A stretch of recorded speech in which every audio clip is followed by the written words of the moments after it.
Assalamualaikum warahmatullahi wabarakatuh. Sebelumnya izin memperkenalkan diri. Perkenalkan, nama saya Yostia dengan NPM 224111032 dari manajemen 22A. Di sini saya akan menjelaskan tentang lembaga pembiayaan dalam kegiatan bisnis. Pengertian dari lembaga pembiayaan adalah secara umum suatu perjanjian atau antara suatu bank dengan pihak lain yang mewajibkan pihak penerima pembiayaan untuk menyediakan uang atau surat-surat berdasarkan pasal tersebut. Unsur-unsur dari pembiayaan yaitu yang pertama, kepercayaan.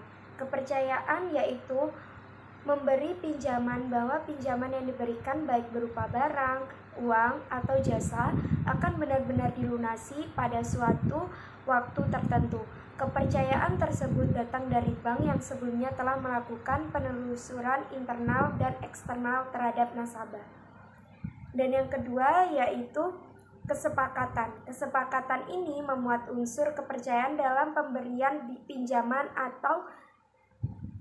atau unsur kesepakatan antara pemberi pinjaman dan peminjam. Perjanjian ini dituangkan dalam perjanjian yang telah ditandatangani oleh masing-masing pihak yang menyatakan hak dan kewajibannya masing-masing. Dan yang ketiga yaitu jangka waktu. Setiap pinjaman atau yang diberikan mempunyai jangka waktu yang tertentu, yang meliputi yaitu pengambilan pinjaman yang telah disepakati. Periode waktu dapat bersifat jangka pendek, menengah, atau panjang. Dan yang keempat yaitu resiko. Adanya suatu tenggang waktu pengembalian akan menyebabkan suatu risiko tidak tertagihnya atau macet pemberian kredit. Semakin panjang pembiayaan atau kredit, semakin besar resiko, demikian pula sebaliknya. Dan yang kelima yaitu balas jasa, merupakan keuntungan atas pemberian suatu pembiayaan atau jasa tersebut yang kita kenal dengan nama bunga. Balas jasa dalam bentuk bunga dan biaya administrasi kredit ini merupakan keuntungan dari bank.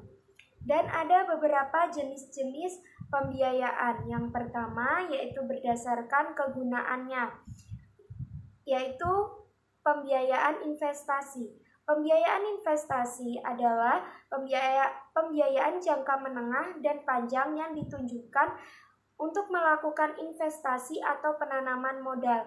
Dan yang kedua yaitu peminjaman modal kerja, yaitu pinjaman jangka pendek dalam waktu sampai dengan 1 tahun yang ditunjukkan untuk membiayai kebutuhan, termasuk modal kerja perusahaan Anda.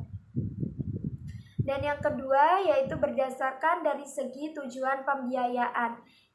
Yang pertama yaitu pembiayaan produktif. Pembiayaan digunakan untuk kegiatan produksi seperti pembelian kebunan kelapa sawit atau karet yang akan menjadi aset di kemudian hari. Modal kerja, kegiatan produksi yang menghasilkan dalam barang dan jasa. Dan yang kedua yaitu pembiayaan konsumsi, yaitu pembiayaan untuk penggandaan barang atau kebutuhan lain untuk menutupi kebutuhan konsumsi. Dan ada juga jenis-jenis pembiayaan. Yang pertama yaitu pembiayaan jangka pendek atau short term financing, yaitu pembiayaan yang berjangka waktu maksimum 1 tahun dan biasanya digunakan untuk keperluan modal kerja. Dan yang kedua yaitu pembiayaan jangka menengah atau medium term financing, yaitu pembiayaan yang berkisar 1 tahun sampai dengan 3 tahun dan biasanya digunakan untuk investasi. Dan yang ketiga yaitu pembiayaan jangka long atau long term financing, yaitu pembiayaan yang berjangka waktu lebih dari 3 tahun seperti kredit rumah. Dan ada beberapa manfaat dari lembaga pembiayaan: melindungi masyarakat dari pembiayaan berbunga tinggi dan membantu meningkatkan kesejahteraan masyarakat dengan memfasilitasi akses terhadap kredit, mendukung pengembangan bisnis. Kami membantu untuk memperluas infrastruktur, mengingat biaya pengembangan yang tinggi. Dan sekian yang dapat saya sampaikan, kurang lebihnya saya minta maaf. Saya akhiri, wassalamualaikum warahmatullahi wabarakatuh.